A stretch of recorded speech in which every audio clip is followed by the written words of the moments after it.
दोस्तों आज के इस वीडियो में मैं आपको दो 5 पिन सॉकेट का कनेक्शन एक ही स्विच के साथ करके दिखाऊंगा। मतलब कि ये दोनों सॉकेट जो है एक ही स्विच से ऑन ऑफ होगा। इस तरह का बोर्ड का ज़रूरत हमें तभी होता है दोस्तों जब हमें टीवी और रिसीवर दोनों को ही एक साथ चलाना होता है।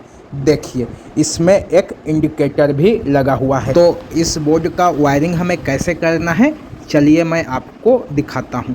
पहले तो हमें इंडिकेटर और स्विच दोनों के नीचे वाले पिन में एक वायर का कनेक्शन करना है। मतलब कि इंडिकेटर और स्विच को शॉर्ट करना है। तो मैं एक वायर ले लेता हूँ और इसे इंडिकेटर के नीचे वाले पिन में कनेक्शन कर देता हूँ। ये फेज सप्लाई का वायर है दोस्तों। यहाँ पर मैंने येलो वायर यूज में लिया है। आप कोई सा भी कलर का वायर यूज में ले सकते हैं। देखिए मैंने इस वायर को इंडिकेटर के नीचे वाले पिन में कनेक्शन कर दिया। अब इसी वायर को मैं स्विच के नीचे वाले पिन में भी कनेक्शन करूँगा। देखिए दोस्तों मैंने इसे स्विच के नीचे वाले पिन में भी कनेक्शन कर दिया। अब मैं इस पेज को टाइट कर देता हूँ। इस तरह से हमें स्विच और इंडिकेटर के नीचे वाले पिन को शॉर्ट कर देना है। अब स्विच का कनेक्शन हमें सॉकेट के साथ करना है दोस्तों। तो स्विच के ऊपर वाले पिन में वायर लगाना है और उसे सॉकेट के एल वाले पिन में कनेक्शन कर देना है। तो मैं एक वायर और ले लेता हूँ और फिर इसे स्विच के ऊपर वाले पिन में कनेक्शन कर देता हूँ। देखिए दोस्तों मैंने इस वायर को स्विच के ऊपर वाले पिन में कनेक्शन कर दिया। अब इसी वायर को मैं सॉकेट के एल वाले पिन में कनेक्शन करूँगा। तो चलिए मैं इसे सॉकेट के एल वाले पिन में लगा देता हूँ।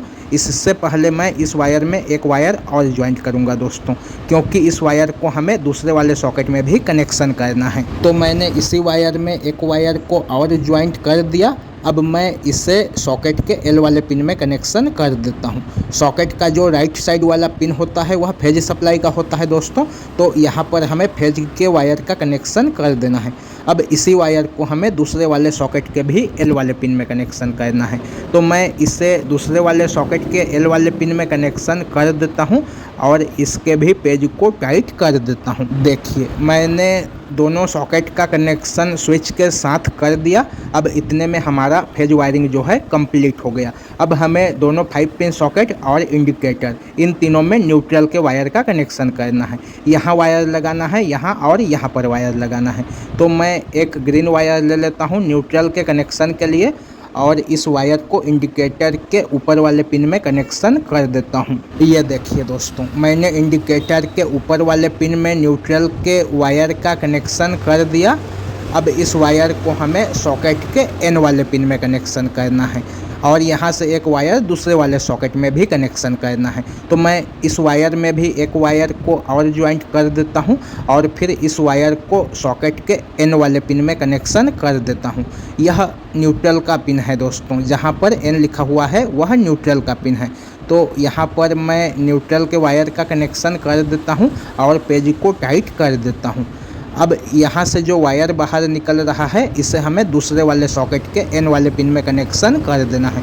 तो मैं इस वायर को दूसरे वाले सॉकेट के एन वाले पिन में कनेक्शन कर देता हूँ और इसके भी पेज को अच्छे से टाइट कर देता हूँ। बस इतना ही वायरिंग करना होता है दोस्तों इस बोर्ड में। अब आप सोच रहे होंगे कि हमें सप्लाई कहाँ पर देना है। तो चलिए मैं आपको दिखाता हूँ कि हमें इस बोर्ड में सप्लाई कहाँ पर देना है। देखिए मैंने सप्लाई के लिए 2 वायर ले लिया है। इन दोनों वायर को हमें इंडिकेटर के दोनों पिन में कनेक्शन कर देना है। नीचे वाले पिन में फेज के वायर का कनेक्शन कर देना है और ऊपर वाले पिन में न्यूट्रल के वायर का कनेक्शन कर देना है। ये देखिए दोस्तों मैंने नीचे वाले पिन में फेज के वायर का कनेक्शन कर दिया। अब इसी तरह से मैं न्यूट्रल वाले पिन में न्यूट्रल के वायर का कनेक्शन कर देता हूँ। देखिए मैंने इंडिकेटर के ऊपर में न्यूट्रल के वायर का कनेक्शन कर दिया। अब इस पेज को भी मैं अच्छे से टाइट कर देता हूँ। इन दोनों वायर में बाहर से सप्लाई आएगा दोस्तों। तो अब चलिए मैं इस बोर्ड को इसके बॉक्स में फिट कर लेता हूँ। देखिए दोस्तों मैंने इस बोर्ड को इसके बॉक्स में फिट कर लिया।